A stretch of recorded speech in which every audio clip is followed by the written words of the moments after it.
so much for hopping on board. We know some of you guys may have had some disruptions today. I don't know if folks in the office, but I hope everyone survived the blizzard this weekend. And despite the blizzard, IFLE is still super committed to our grantees and super committed to doing webinars. So that's why we're here today. Julio, I know you're probably not dealing with blizzard conditions out in Hawaii, but thank you so much for coming on board. Let me do a quick introduction and we'll jump right in. Julio is the director of the Center for Language and Technology, National Foreign Language Resource Center at the University of Hawaii. Aloha, Julio. Co-directs the university's Language Flagship Technology Innovation Center, a graduate degree in Translation and Interpretation from La Universidad Nacional de Cuba in Argentina, and a doctorate in Education specializing in instructional technology for language teacher education. Over 25 years experience in instructional design and technology integration into learning and teaching, a very, very important field as we think about broadening access to language learning so many more communities. Technology is such a powerful tool to reaching kids in schools around the country and in often cases around the world as well. So Julio, we appreciate the work that you're doing on that. I'll just say that we're really pleased to have Julio with us. He's with a Title VI LRC, as we mentioned. And Julio, why don't you go ahead and get us started? Take it away. So just a few housekeeping notes before we start. You guys can input your questions into the chat box directly into WebEx. We'll also be taking questions off of our Twitter feed. It's at GoGlobalEd. I think you guys should know it by now. And then we will jump into Q&A at the end of the webinar. Just to keep in mind, this is recorded and will be posted online on the department's, on IFLE's YouTube channel, which is new. So we're super excited to have that on board. Julio, why don't you take it over and let's get started. Of course. And I don't know if I don't have control of the slides yet.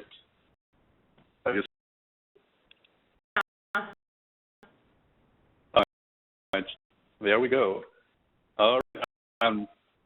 For those of you who are stranded in the blizzard, sorry about that. We're happy to report the weather in Hawaii is really, really nice. And for those of you who program, I just wanted to give you a quick introduction. We are the Language Resource Center program, and that's one of the programs authorized under Title VI of Higher Education Act. And if you're not familiar with our program, the LRC program started in 1990. There is 16 centers all distributed across the West. And courses that can be used very broadly. We have language learning and teaching materials. We offer professional development and we research for languages. The centers work together very, very well. I have a very powerful network, I think, of very, very knowledgeable colleagues doing work that adds to the work of each other. So together we have a portal. If you would like to explore, it's www.nflrc.org. And this portal has a repository of all the resources that have been produced by the LRCs throughout the years. And it has a very, very nice searchable interface where you can get a lot of activities, a lot of materials and ideas for language learning and teaching. Go to any of the center's websites, you will see a button such as the one that you see up here under LRC portal. And if you click on the button, it takes you to our common portal and where you can browse all our resources. As you can see, there's also a wonderful booklet, as this one. And this booklet actually explains the focus of each of the and very valuable resource that you can download off of the website as well. So, that for today was a little bit of background about one of the universities, which is the Nflrc in Hawaii. And when I talk about that, I would like to talk a little bit about collaborations, because I think that's one area that we probably all have some quiz and, thinking about the next grant cycle, knowing about what other people are doing in the Title VI program is a really good way to be aware of opportunities for collaboration and to add more value to the projects that we're thinking about. Collaboration is going to be the focus of that area, and then I'm going to talk a little bit about our main strands in our program, which is project-based learning. We are devoting a lot of energy to projects, so I would like to explain some of the initiatives we have and what we're doing in that area. So a little bit about the NFLRC. For those of you who are not the Hawaiʻi University,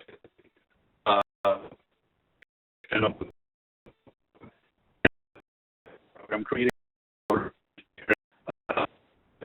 in many different areas. So resources and main strengths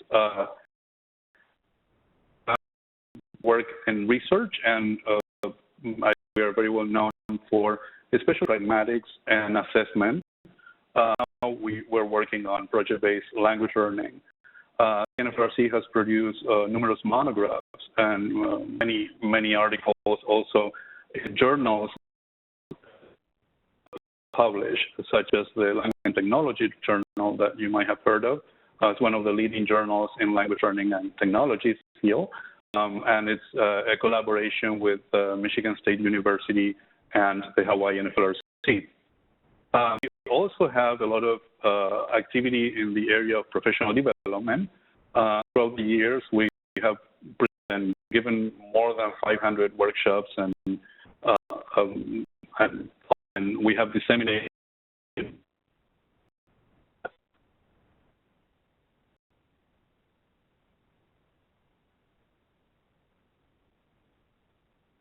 how we have tried to add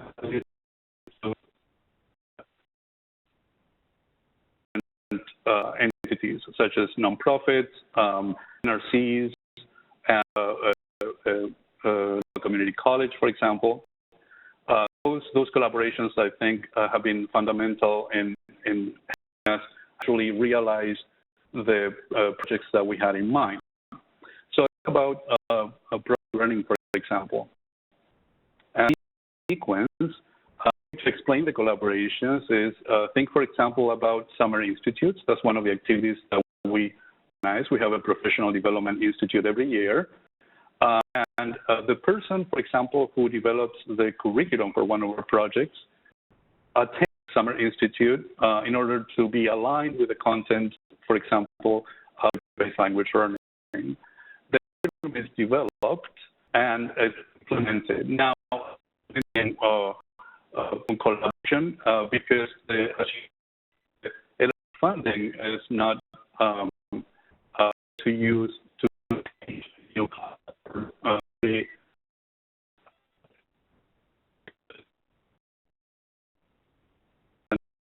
new curriculum. So the curriculum implementation part, it's actually one area where we collaborate. So we have the collaboration a little bit more graphically. This is how Institute, for example, but we also get help from the Back Institute for Education, which is a nonprofit that has been working on project-based learning for a lot of years. And we collaborate with our local NRC, the national station. In this particular case, contributed the expertise of assessment, the instructor for the Summer Institute, not only for the Summer Institute, but also after the Institute in terms of assessment.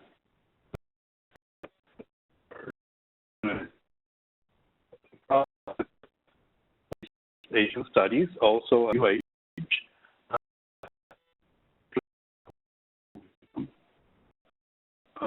It's not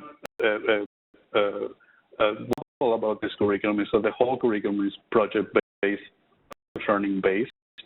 Implementation of that curriculum is done through the NRC through the Center for Southeast Asia Studies in collaboration with our local community college, Kapiolani Community College. So a wonderful opportunity because it's necessary to implement curriculum in order to read it. And if you wouldn't be able to do the implementation, the development of the curriculum would not be optimal. To give you this as an example of one of the possible collaborations, and again, when thinking about the next cycle, yes, for potential collaboration.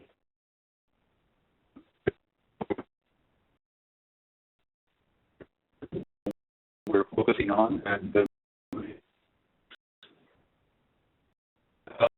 returning, I would like to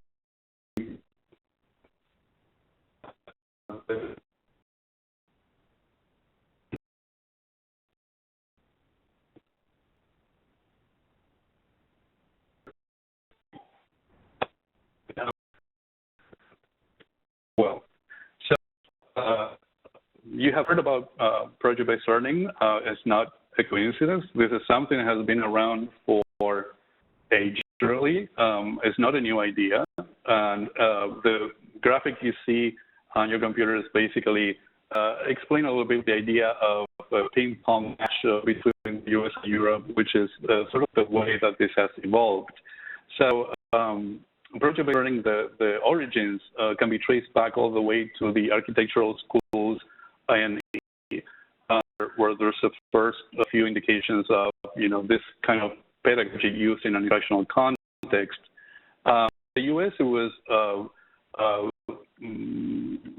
framed as a methodology in the late 18th century, or 19th century, and towards the beginning of the 20th century, to redefine, and the people that you probably associate with in that time frame is John Dewey, the philosopher Dewey, who had a lot of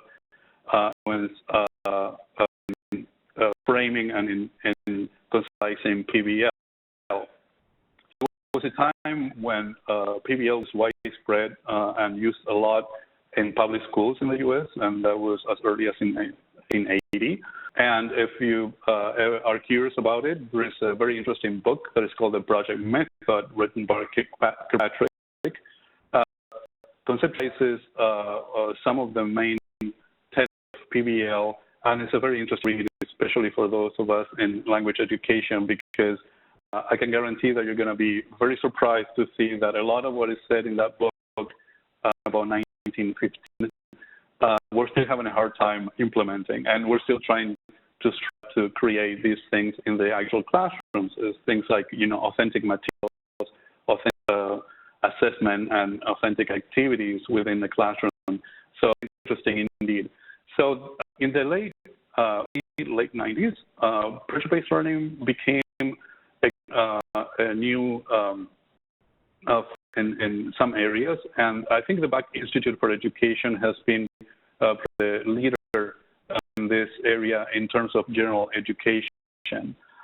Now, when we think about project-based learning, we probably are thinking about that can be graphically represented in this way.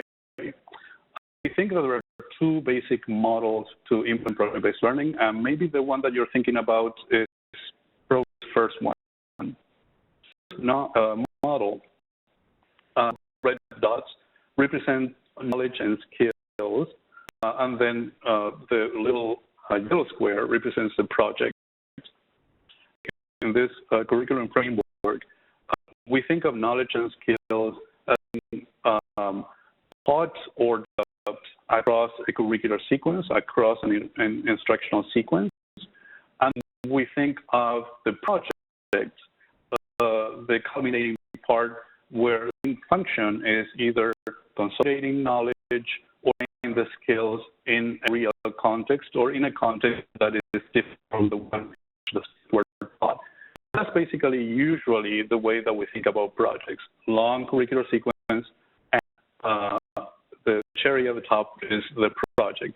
What we're thinking about when we're thinking about project-based learning and implementation models, we're thinking about something a little bit more sophisticated than the first model.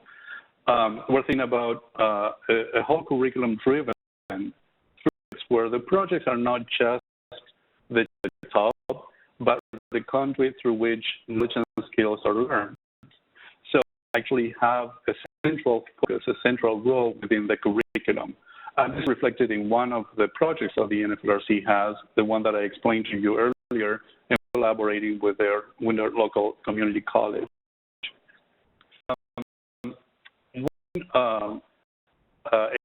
That we're working on is thinking about curriculum in terms of having project-based learning as a central component of the BA for Education has worked a lot in defining project-based learning, and it's created very interesting and very valuable frameworks for teachers to actually be able to implement learning in the classroom. Now, since 2003 or 4, I started paying attention to what we do so project-based learning in world language education. And if there is something that I can say is that we really don't have a vision or a view that is very, very good teachers to actually be able to implement the methodology in the actual classroom. So the BAE has provided this valuable watch about project-based learning. We try to implement the model in the world language classroom. It becomes very, very difficult because of the particular constraints you have in a class, And low-hanging fruit problem is, so how do you do a problem-based curriculum when you have students who are very low in proficiency? Possible even to think about that, and we think that it is. Figuring out ways in which project-based learning can be actually realized in scenarios where students have very, very low proficiency. And that's part of the mandate for this grant cycle, actually, to figure this out somehow. All right. If we think, as I said before, about project-based learning in world language education, what you can see, especially if you take a look at presentations in the field, and by that I mean basically, for example, IFLE presentations on project-based learning, you see that the topic is all over the place. There is no view like the BIE view of quality project-based implementation. However, at a time in our profession, we actually have a lot of what takes a good project-based language learning framework to be constructed. We have a lot of knowledge, for example, or quite a bit of knowledge in terms of the key knowledge and skills we think our students need in a language environment, in a language classroom to succeed. So, for example, there is the that have been created in the profession. There's the 21st century skills that have been created as well, and IFLE has done a great job in two ideas, the standards and 21st century skills, and has created a 21st century skills map, which allows you to visualize and see how this can be implemented in foreign language education. We have also made improved our understanding in assessment. We have a lot of resources. The FCs have contributed and created a little bit of knowledge in this area. In the last few years, we have accumulated quite a wealth of knowledge about technology. And there was a time actually in the LRC program where we had technology-focused workshops where technology was the focus of it all in a way. And we went through that phase. But we have also developed some interesting tools and standards that can guide instruction through technology in ways, for example, the ISTE net standards, and I think there are other associations that have also framed technology in terms of potential for a particular area. For example, also has technology standards. We also have pedagogic practices sort of well-defined within the profession. We have explored in the last few years, and that we know some potential to enhance language instruction, such as content-based instruction. Works, for example, from Europe, such as the Content and Language Integrated Learning Framework, which is now widely used throughout universities and schools in Europe. Also have conceptualized and created a knowledge base in language for specific purposes, for example. All this added up to what, for example, the BIE has been doing in education.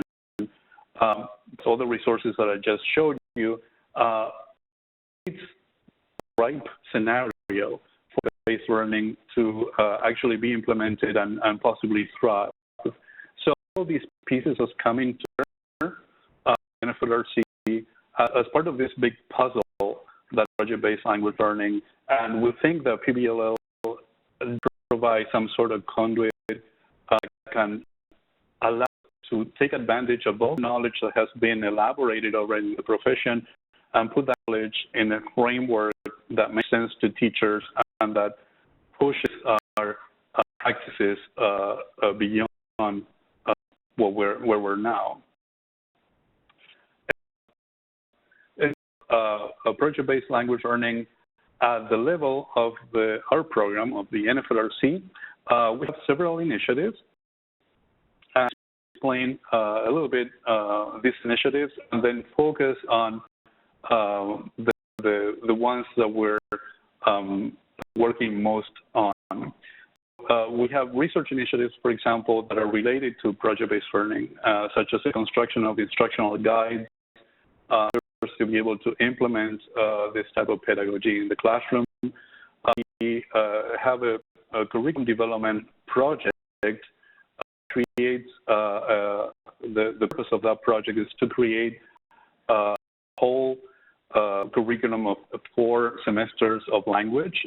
We are doing it in Vietnamese, and those 4 semesters, so from Vietnamese 101 through 202, the whole curriculum is based on projects. And we are also working towards creating professional resources such as PhD articles so we can contribute to this area, to the profession. We're also coordinated a series of professional conferences. Just finished the PBLL online symposium last week, very successful symposium, I think, with presentations from experts and people who are very interested in the field. Very rich experience, and we also have planned a PBLL online conference in the future, and a SILC conference, which is if you're not familiar with SILC, is the conference on interactivity, language, and cognition, which is going to be here in Hawaii in 2018, and it's going to focus on project-based learning more from an academic standpoint. So in terms of professional development, we have a sequence of activities on project-based learning, and every year we have some institute and an online institute that precedes that. When thinking about what to show to this audience, I thought, well, maybe this is something that you will be interested in seeing how some of the strategies that we have used that have worked with us and that might be a possibility for you. The next 4 years, we have planned a robust series of institutes and summer institutes, all based on project-based learning and all approaching project-based language learning from different angles. The way we're doing this, in the graphic, is the first year created an online institute. I'll give you a little bit more details in a couple of minutes. And that online institute was followed by a summer institute. And I'll show you. Let's see. I'm going to go forward so that you can actually see this. So this is the way this works. The online institute, pre-institute experience, as the title says, it happens online, and it's a little bit more details. And at the end of that online institute experience, participants get a badge that certifies that they have a project-based language learning blueprint or a project plan, and that qualifies them to apply for the Summer Institute. Now, the point to share with you is that this was very successful because the online institute was used as a recruitment tool. We opened it up to anyone who was interested in project-based language learning. Any teacher that was interested in the topic could apply. We had a wealthy number of initial participants. It was like 350. For those people, it's almost 50 got a badge. So those 50 who got the badge were the ones that we were really interested in taking a closer look at and see if they were interested in continuing formulating continuing exploring project language learning. So those participants, about 22, were accepted to the Summer Institute in Hawaii.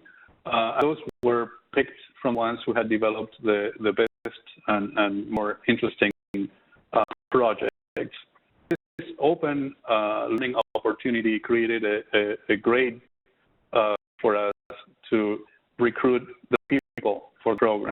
I mentioned before the sequence we're following is every year we're going to approach language learning from a different angle. So the first year is a more generic sort of approach. The second year, that will be this year, and the emphasis changes years. 2016 year, we're using what we learned on project-based language learning and what we constructed with teachers, and we're building on that, adding a new goal, which is agriculture. 2017, we're going to focus more on materials development. 2018, we're going to bring mostly people who train teachers, just methods professors, or people who are leaders in districts or universities, for example, centers for teaching excellence that specialize in some in world languages, and those are going to be the main audience for that at that time. Thinking back about the online experience, the way we did this experience was with fundamentals of project language learning, collaboratively with 10 facilitators from 5 different states. It was done in the same way we're doing this webinar now. We were able to bring in expertise, the right kind of expertise. We didn't limit ourselves to our institution. We should love, let's say. We brought in we're very fascinated about this and who really have a stake in the process, who really want this to both work and succeed. So in this preliminary experience, the series of 15 very short webinars, there were actually 20-minute webinars with 10 minutes for questions on basic topics of PBL. Now, was not only to before one reason was to recruit and get the best people, the people who were very much interested in it, but beyond that, we also wanted people to come to students in Hawaii with a shared understanding of what we meant by project-based learning, not the type of projects that you think will be typical classroom project, but more our definition, our vision of what the project is, which is based on the work that has been done by the Buck Institute for Education, but adapted to the needs of the language teachers. So products that I will highlight out of this experience, a blueprint, which is on the screen right now, products of the intensive experience.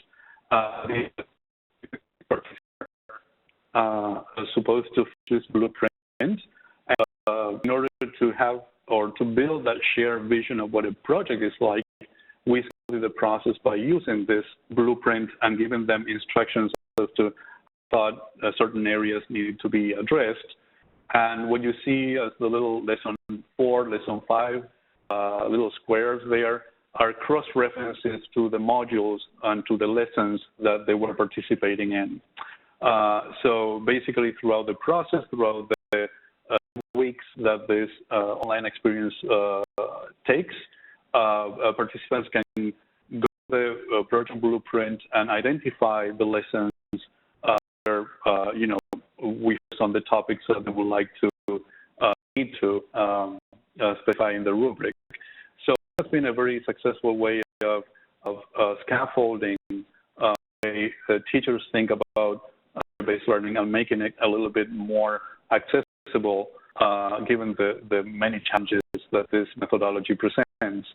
The other element that I would like to highlight here is that starting out from where Institute for Education model specifies certain qualities of quality project-based learning, we create a document that also contains information about how the model interpreted or realized in a word language context. So we created this document that is called From PBL to PBLL, from project-based learning to project-based language learning, and this up to the teachers who were and who have been taking professional development institutes or our online experiences, and we have them to take a look at this document and say, give us pitch in and say, okay, this is how I define this, and this would work in language education, or this would not work in language education, and why. So as you can see, this document has been commented by a lot of people, and we're using that feedback to create what we think can be a good guideline or model to implement project-based learning in word language education. The idea is not for the Nflrc to dictate or say, okay,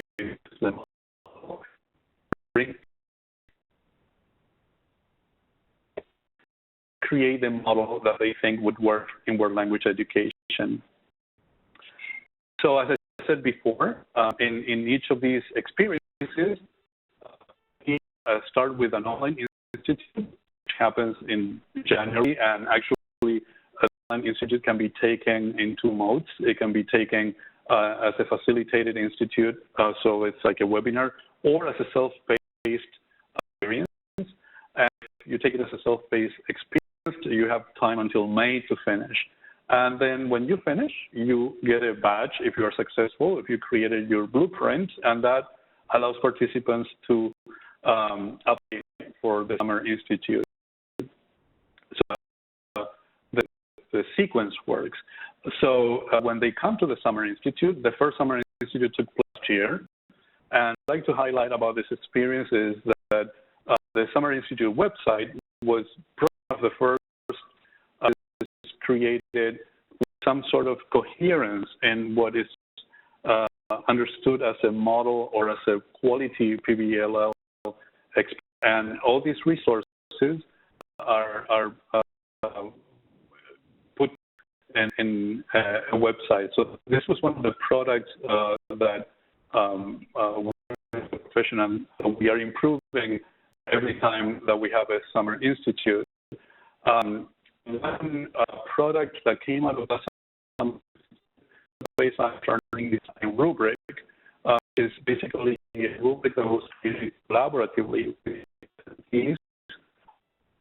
Again, through that process of co-construction, the teachers themselves thought to have a project uploaded to the repository. This is something that we're all we're trying to bring in, our teachers and give their input, consensus as to what should be the standard. I think I don't mention is that the products that we are creating are put in a repository that we're building. That repository contains all the projects that have been completed, and the idea is to make this repository very active.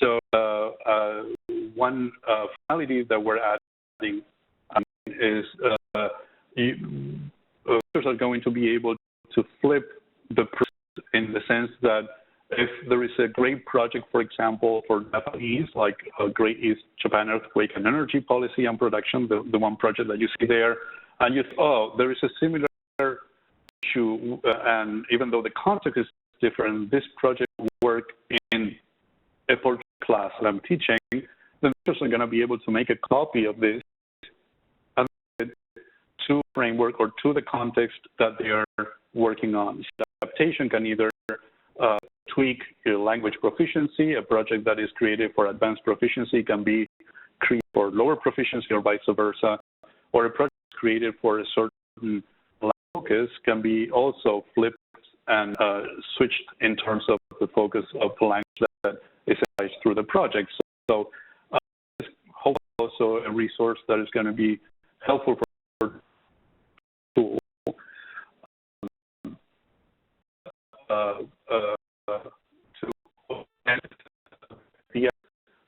So we're thinking about this each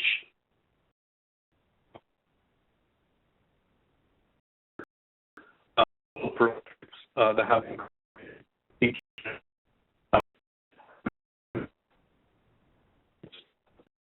any Summer Institute was last year, so teachers are implementing their some of them implemented them in the fall, but most of them are implementing the projects in the spring. Implementing in the system, are going to start creating a more robust repository. So that is throughout the first years that you see here, we're going to have at the conclusion of each of these summer institutes, a few projects, some of them that are going to be worthy of presenting as a model project.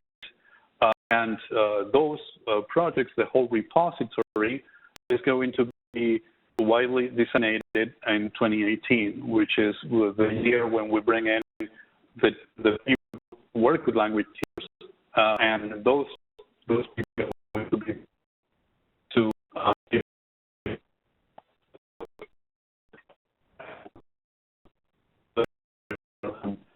widely. And since PBL is really John, I thought that this was to start getting your questions.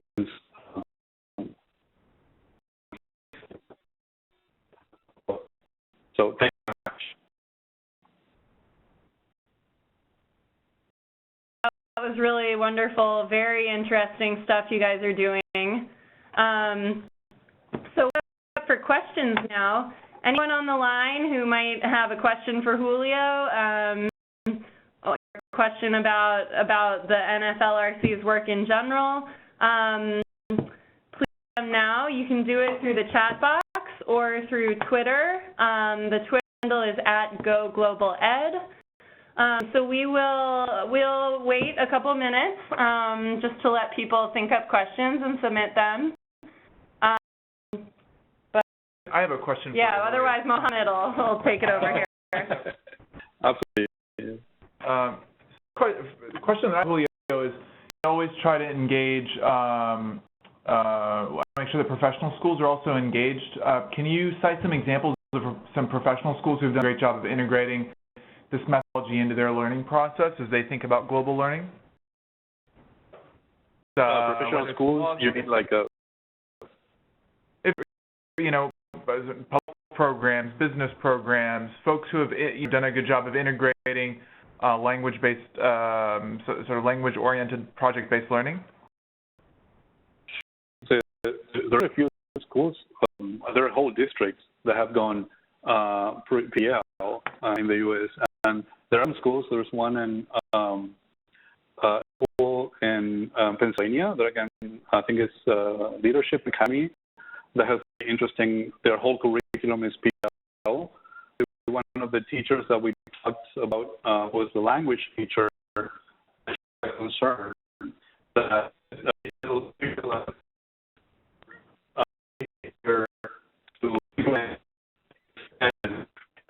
team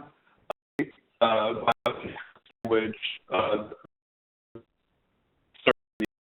figure out for the framework to work, such as proficiency levels and how do you keep the focus on language learning and not on something, right?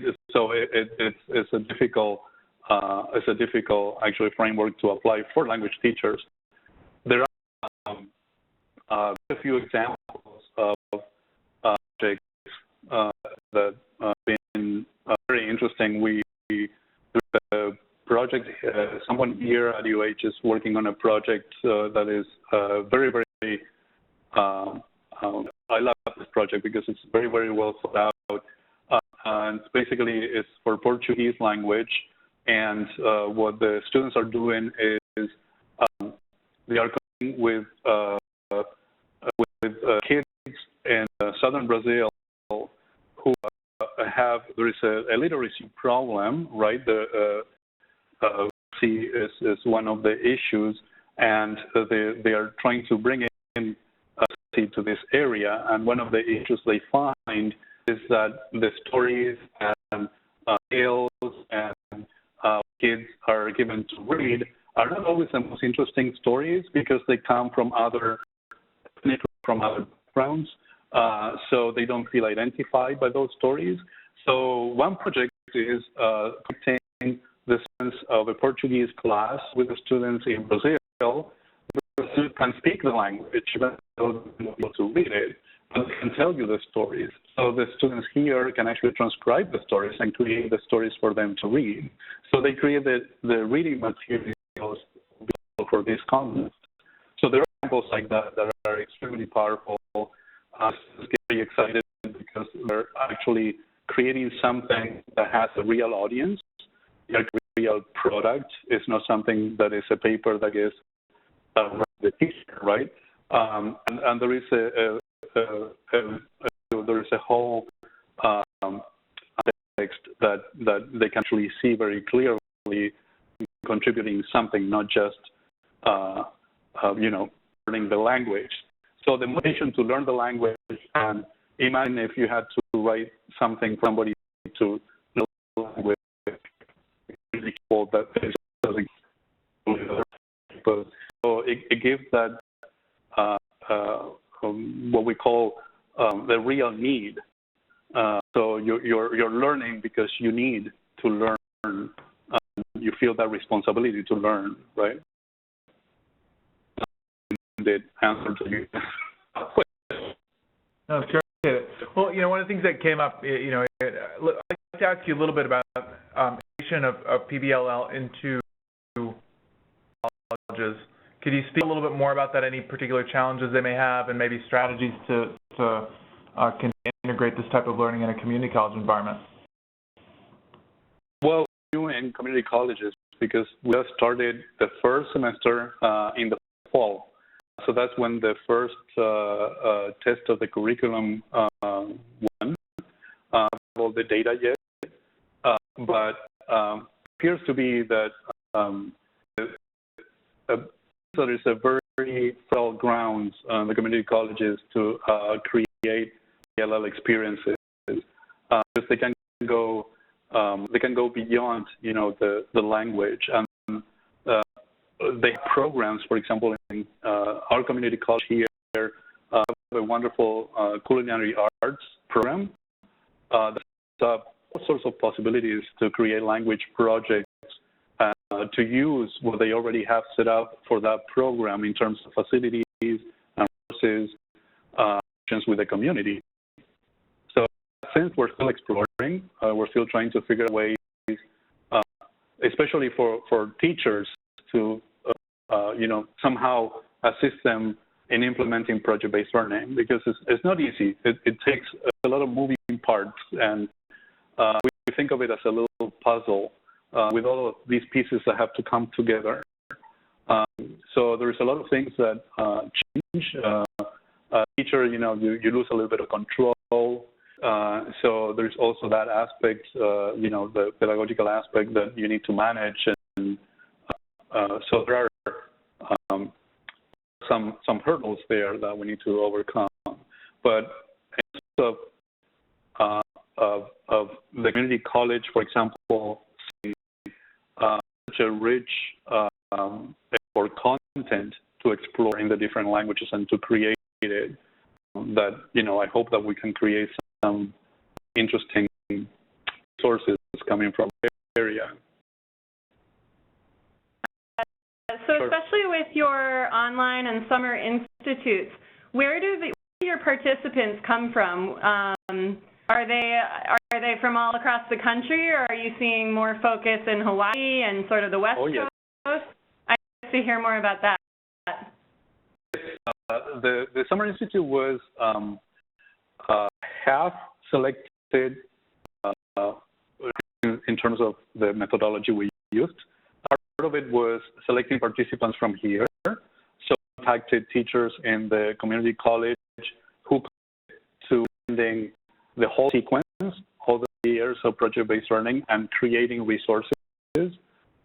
In terms of that cohort that we have here, 7 teachers from the different community colleges and the University of Hawaii. Then the rest, the other 17 plus, come from different states in the U.S. And the main motivation, and various states. We had 2 people from the same states in this institute. So they, maybe 2 from California actually, but they're very different backgrounds. They're very different. Some of them are some of them in K-12, and some of them are in the community colleges. Some of them are in higher ed and institutions, and so we try to get the broader spectrum we can. But mainly those who have the interest in figuring out ways for the methodology to work without making it, I think it might be a little bit intimidating for teachers to use methodology if they haven't ever experienced before. And what we find out in the institute is that even after having the online experience, when they come here in the summer, they realize that it's to make pieces work together. Sometimes projects that they had thought about and they thought were great projects kind of have and conceptualized to work. Yeah. The audience is very. I would also be curious to find out how much collaboration is there with the other language resource centers on this project-based learning initiative, or national resource centers, 6 grantees that you're in contact with. I know the LRCs have a great network. They work really well together. And I know Hawaii also has Title VI centers. So, since the language resource centers are such a big resource, all in specializing in different things, I was wondering how much you work with them. Well, formal and informal, let's say, collaborations use a lot of what is produced by the LRCs. So, for example, Carla has produced a lot of resources for content-based instruction that we draw from to project-based learning. Castles has a lot of resources on assessment, more of the ideas of open educational resources from Coral. In that sense, we all inform our activities from each other, learning from each other. Sometimes we give each other a call and ask, how do you do this, and how do you figure this out? How do you do this project, or how do you make this project succeed? We also have some formal collaborations. In our case, for example, we're collaborating with SU Institution of Language Learning and Technology, a top-notch journal, an open source, open publication. And then we're also collaborating, for example, with Circle. They have a very strong background in interculturality, which happens to be the topic we're sharing project-based learning. And Circle has a ton of resources in that area as well. So I hope I'm mentioning the center with resources from all of them. As I said before, we have a portal we frequently use. If you just go in there and you type in interculturality, you can get resources sometimes from many different centers we definitely use that. We use that as a resource to take what we're doing and add more to it. Great. Well, we will definitely send out your website along with the recording of today's webinar. We'll send that out to anyone who's tuned in right now and to everyone who registered for the webinar, so everyone will be able to benefit from everything you shared today. Julio, folks, thank you so much for signing on. Thank you for those who had to make your way to our offices to hop online.